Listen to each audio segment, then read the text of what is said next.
I came to visit my son, and he and his wife humiliated me by locking me in the basement. My name is Mrs. Eleanor Robinson, and loneliness has a way of changing you so slowly that you don't even realize it at first. After my husband passed, my home in Vernon stayed exactly the same on the outside, but inside, everything felt different. The rooms were quieter, the evenings longer, and even simple routines felt heavier than before. At first, I tried to keep myself busy. I cleaned more often than I needed to, rearranged things that didn't need moving, and cooked meals that were too big for one person.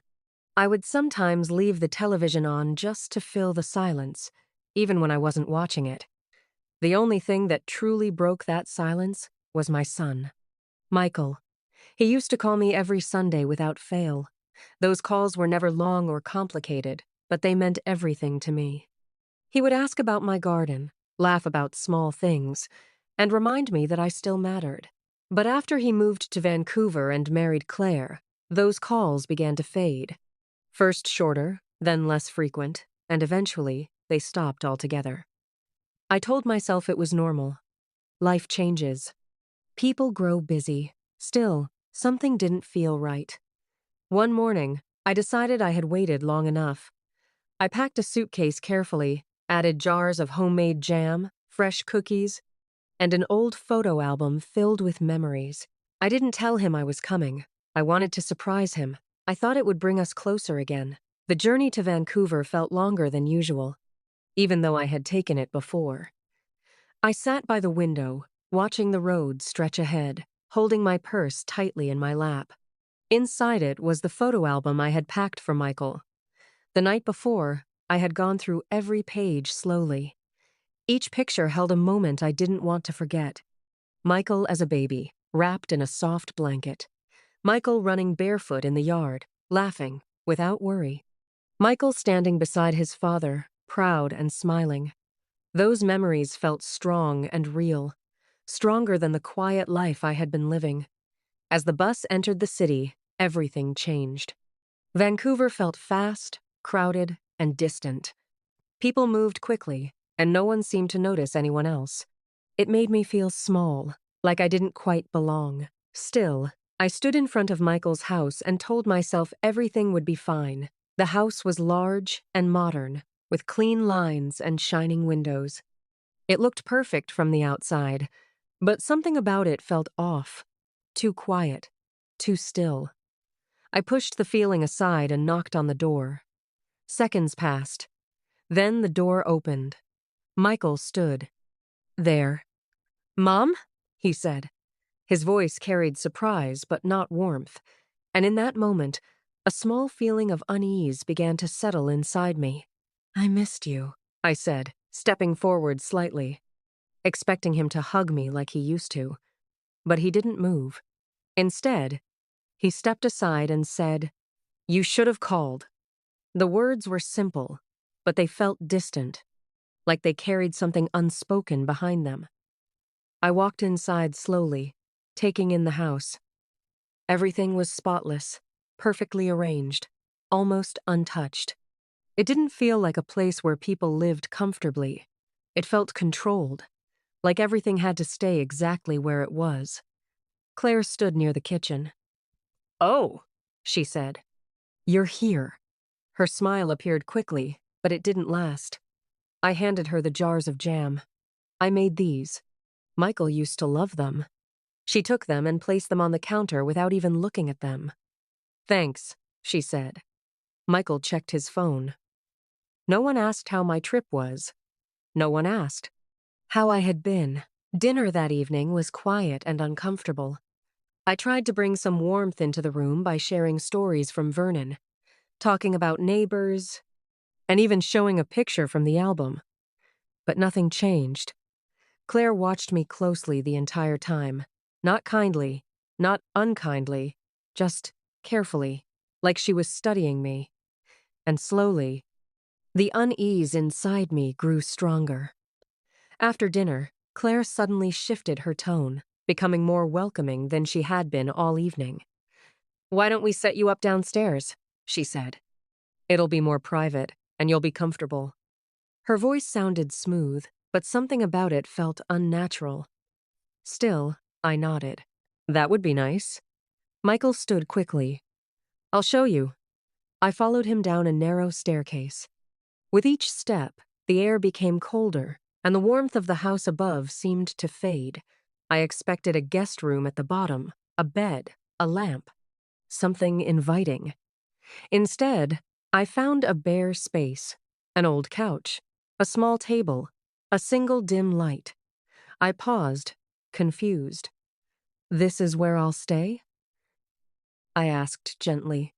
Michael avoided my eyes, just for now.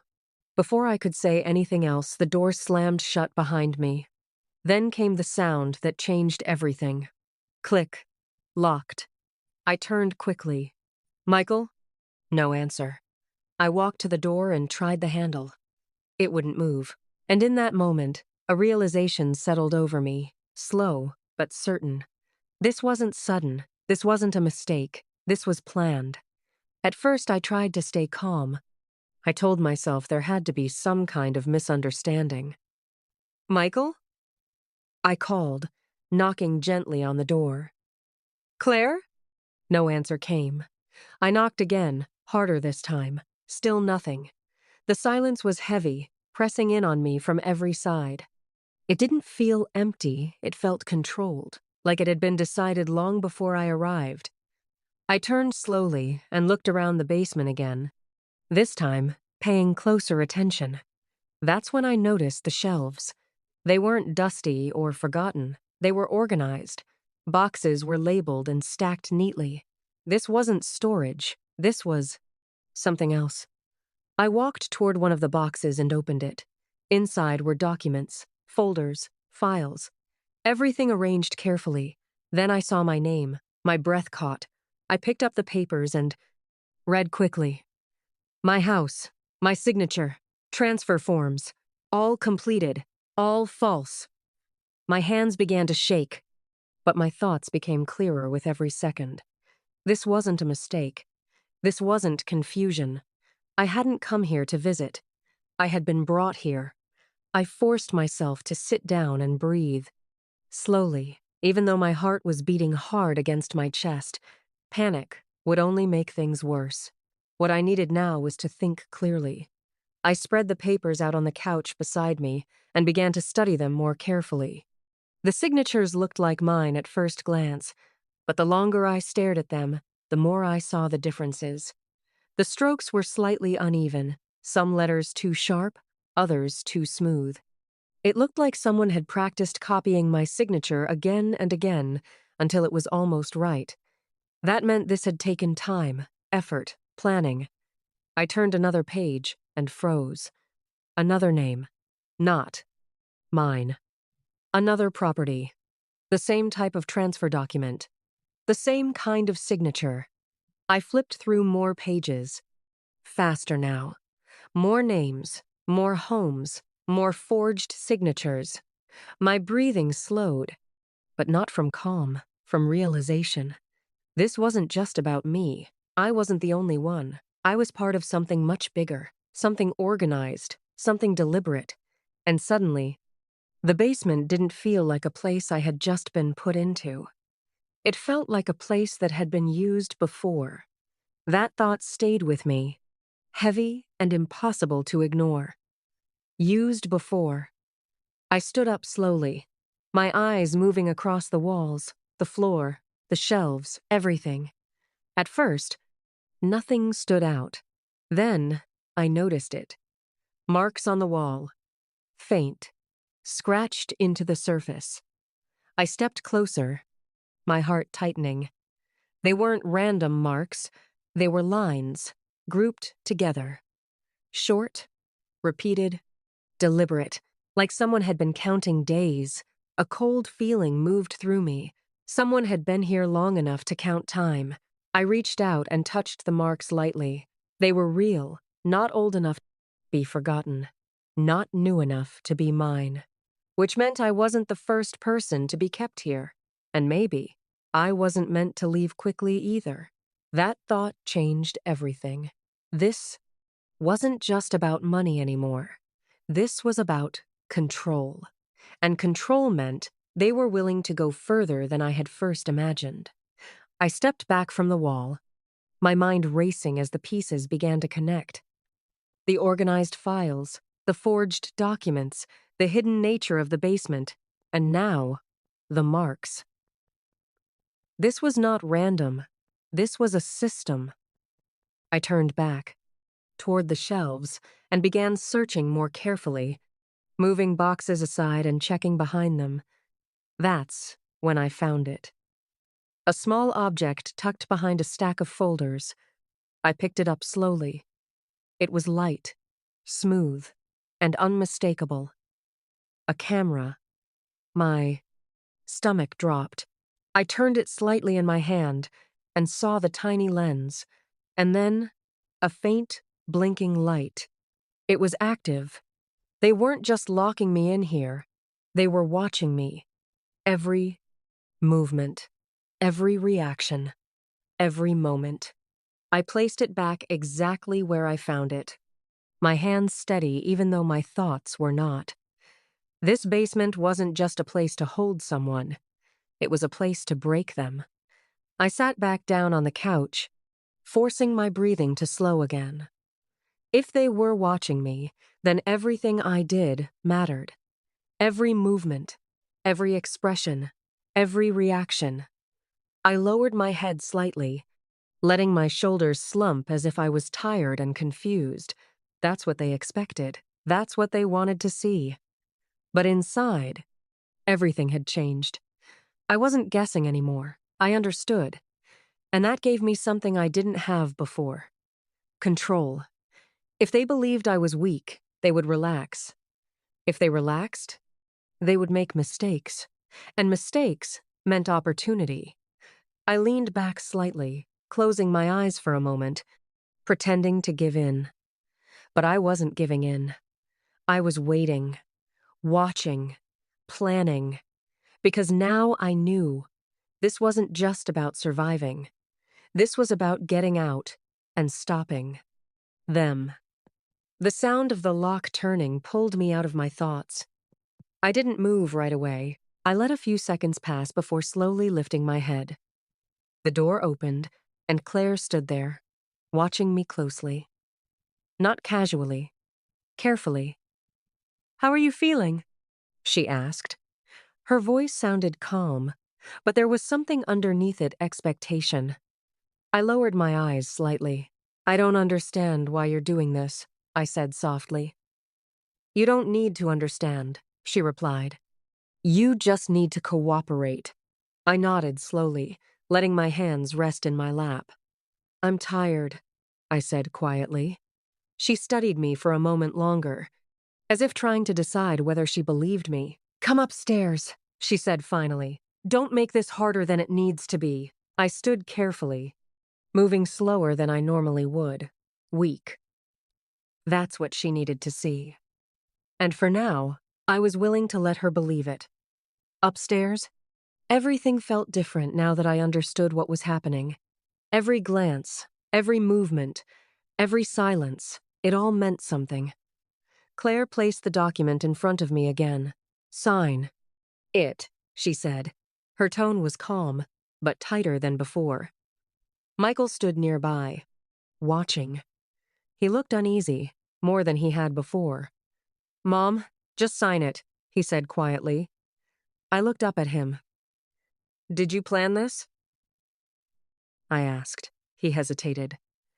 That pause told me everything.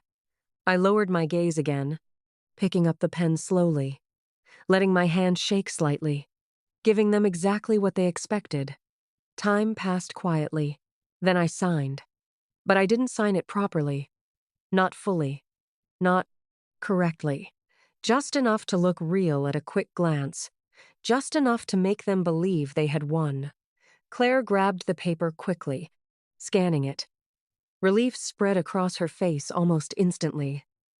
Michael let out a breath he had been holding. "You see?" she said. "That wasn't so hard." I nodded slightly, keeping my expression soft and tired. Inside, I was paying attention to everything. Because now I knew something important. They were desperate. And desperate people rush. They overlook details. They trust too quickly when they think they've succeeded. Claire turned away, already focused on what came next. That's when I noticed something else. Her phone, sitting on the table, unlocked, and within reach. I didn't move right away. When I noticed Claire's phone, I kept my head slightly lowered, my hands resting in my lap, as if I were still unsure and tired. But my eyes stayed focused, watching carefully. Claire walked into the other room, her voice low as she spoke. Michael followed her, and soon their voices faded into quiet conversation. This was my moment. I stood slowly, making sure not to rush.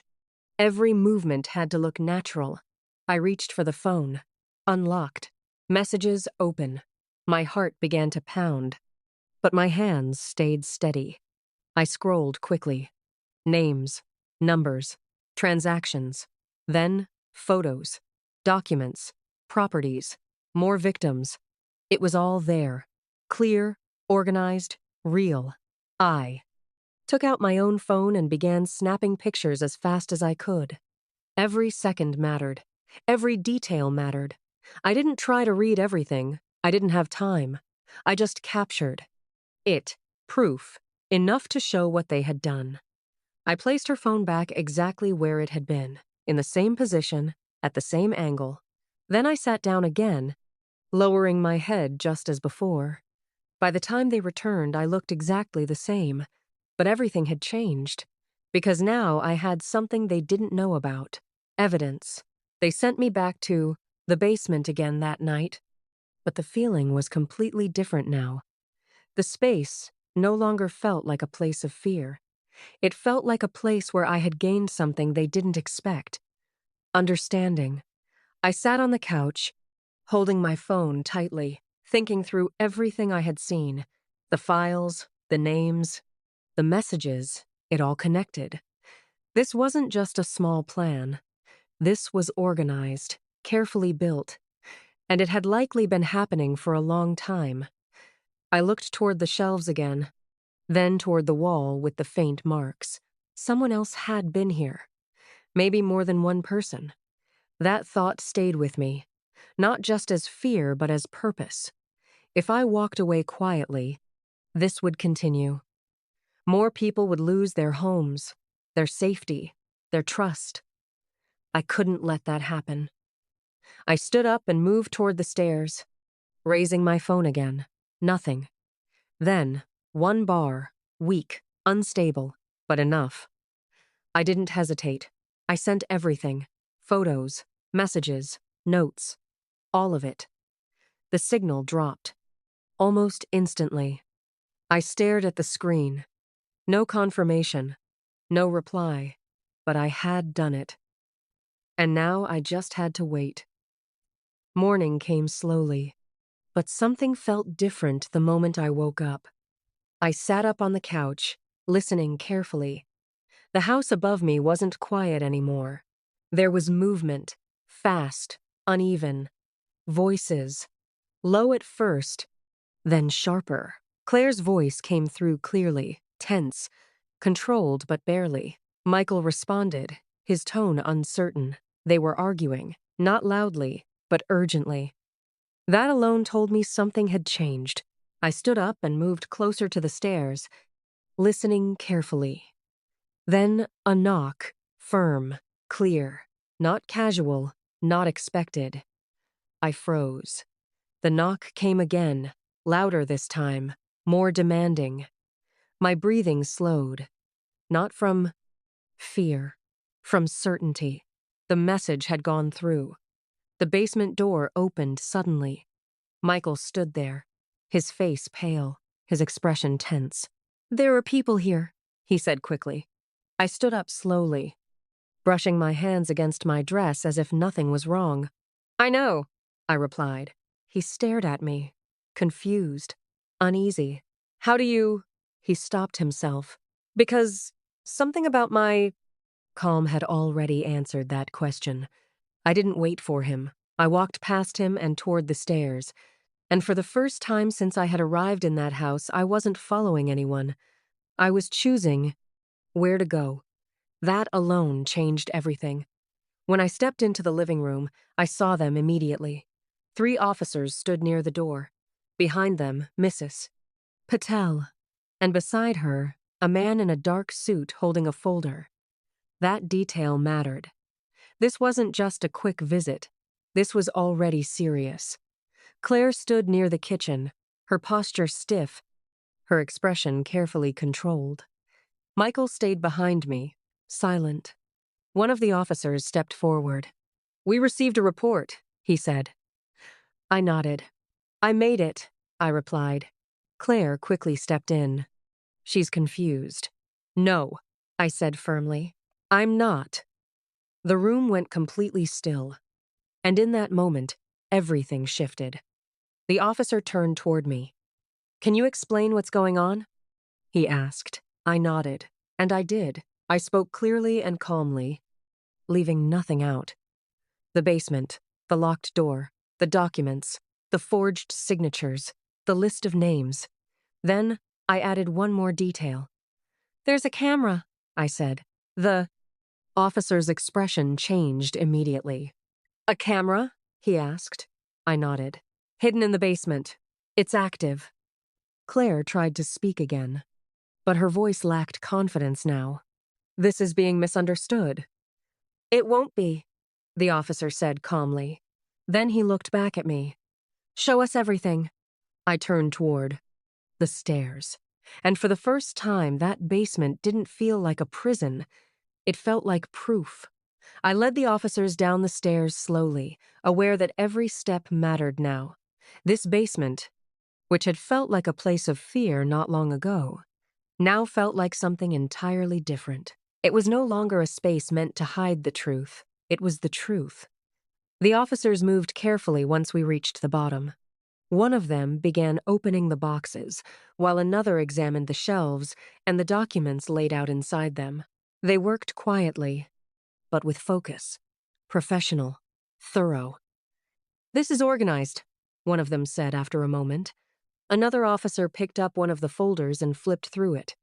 Multiple individuals? Same structure? Same method?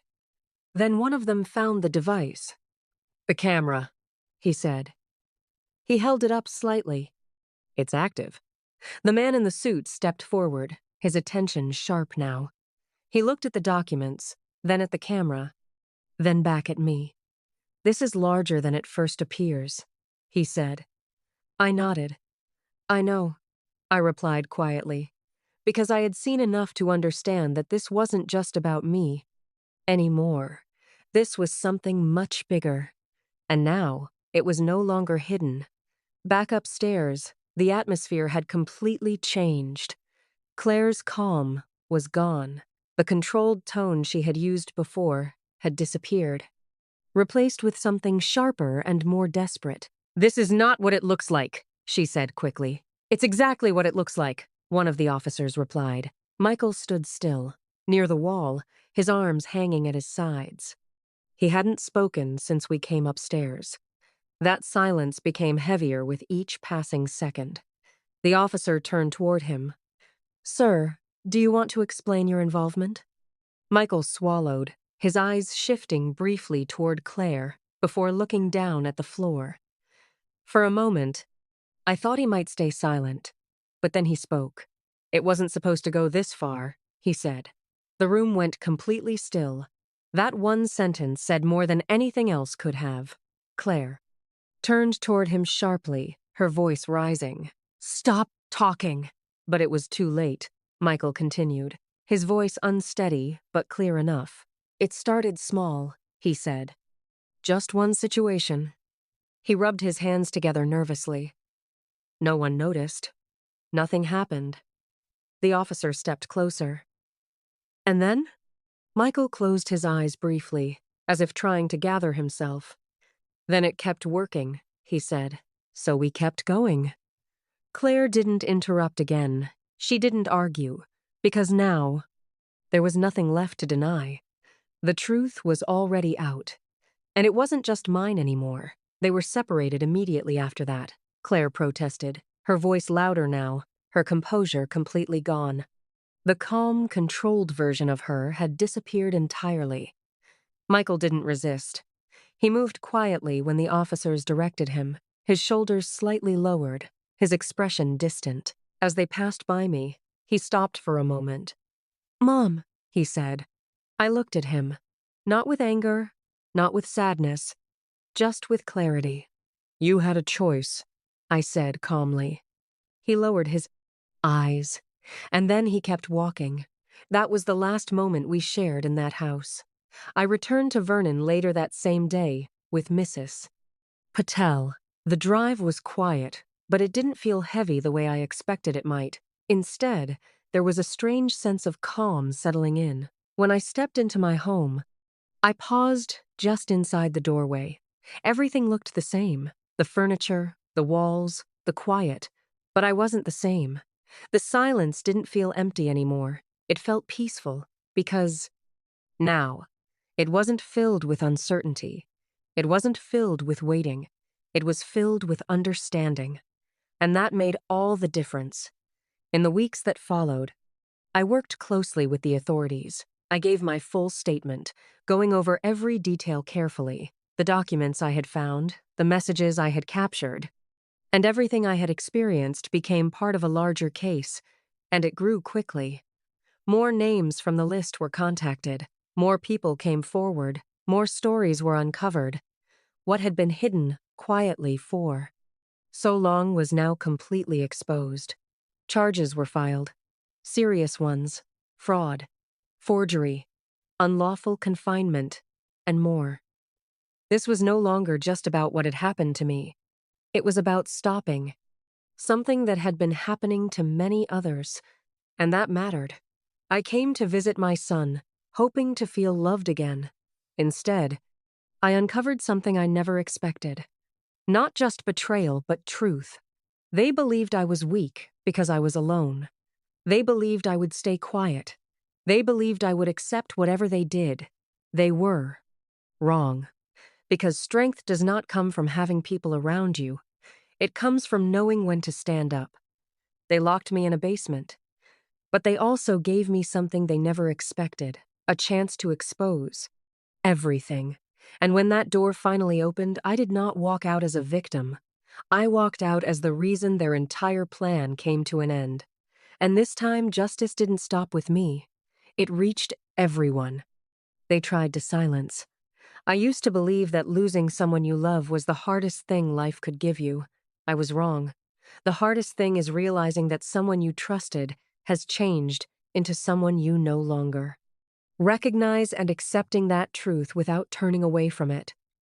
For a long time, I thought strength meant holding on to memories, to people, to the version of life that once felt safe.